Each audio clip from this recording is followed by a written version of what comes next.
things have happened in the past years of the world. Food supplies and global issues have happened everywhere. In fact, we can feed 1.5 times the global population because we're almost 8 billion people here.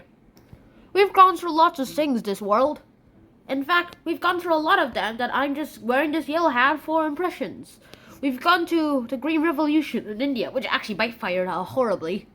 We get food supplies, we get new ways to make food, and we just found out that we can feed 1.5 times the global population. Alright, so let me give you a few facts before we start this global issue. Food supply. Global issue number 3. Food supply. Well, here's the thing. In the world, there are about 8 billion people in the world right now. However, we can feed at least 10 billion people. So that's a big exponential increase, don't you guys think? And that's just the start of it. It turns out that it turns out the reason why we're not feeding everyone right here, because we have enough to feed everyone, is because mainly of food waste and also sometimes greed. People just hoard up their resources because they like, hey, I made it, I bought it, it's mine.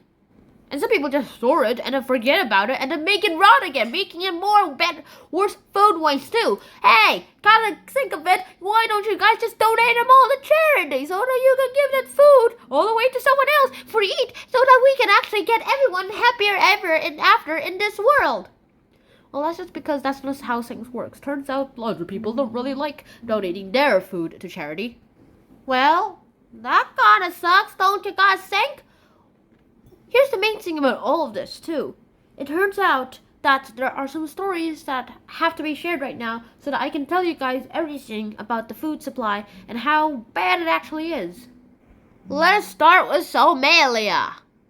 In Somalia, lots of things have happened to the people. In fact, it opened up a weak government which was very vulnerable to military action, which turned into a military conflict, which basically was a civil war, plus the drought, and that's just the first part of everything.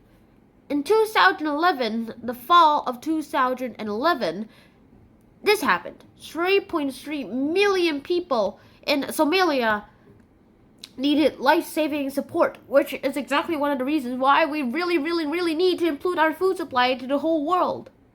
The second story I want to share with you is from India, and it's about the Green Revolution. The Green Revolution seemed a very good idea at first, but then, like all other ideas that seems to be good in theory, it horribly backfired. People use vegetables more and everything more, and eventually they literally overworked the land, which turned some of the land that could have been used to feed more than a population of 1 billion into, a wasteland of mineralous soils. No wonder the fact that 1/4 of the world's hungry people, no wonder 1/4 of the whole population is homeless in India, at least hungry.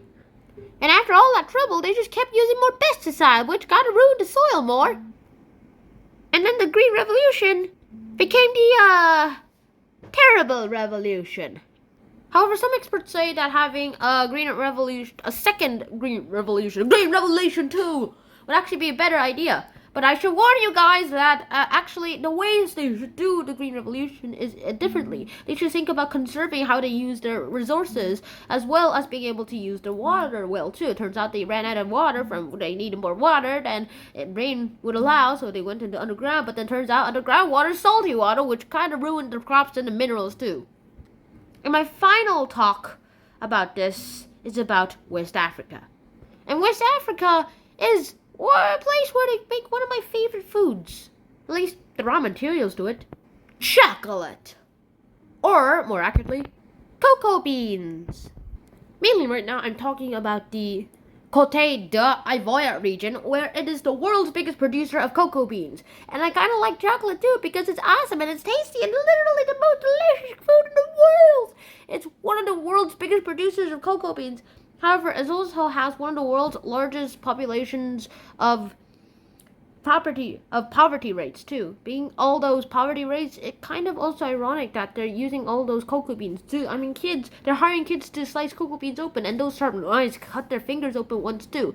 And it's just very terrifying too. And all these poverty rates used to be going on for so long that I haven't really realized whenever I eat chocolate that this is all happening. That this is where my cocoa beans could have been coming from.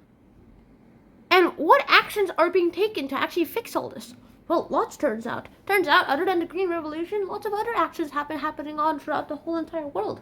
Turns out, it also happens to be a green approach where everyone uses green energy, renewable energy, and all those sorts of things. However, I should warn that Green Revolutions are supposed to be conserving stuff, and if you overuse stuff, then the Green Revolution horribly backfires. I mean, India proved that.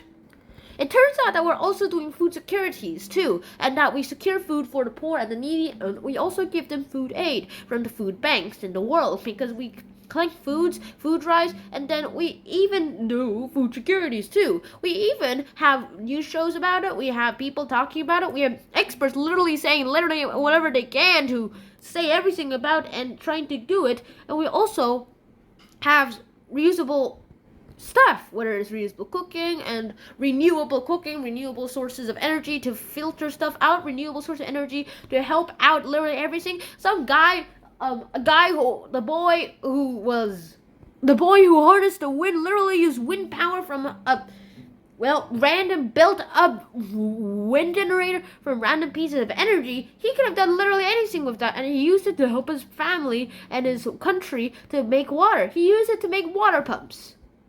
And it went horrifically right. He saved his whole country from famine. All from that little ingenuity and thing that everyone else called a toy. And that just proves that lots of things can happen that can change. So I hope you guys actually enjoyed that episode. And I hope to see you guys in my next episode too. So, yeah. Until next time, Shannon out. Peace. Do all those actions, or you might actually get this thing working. Ba da da da da da da da da da da da.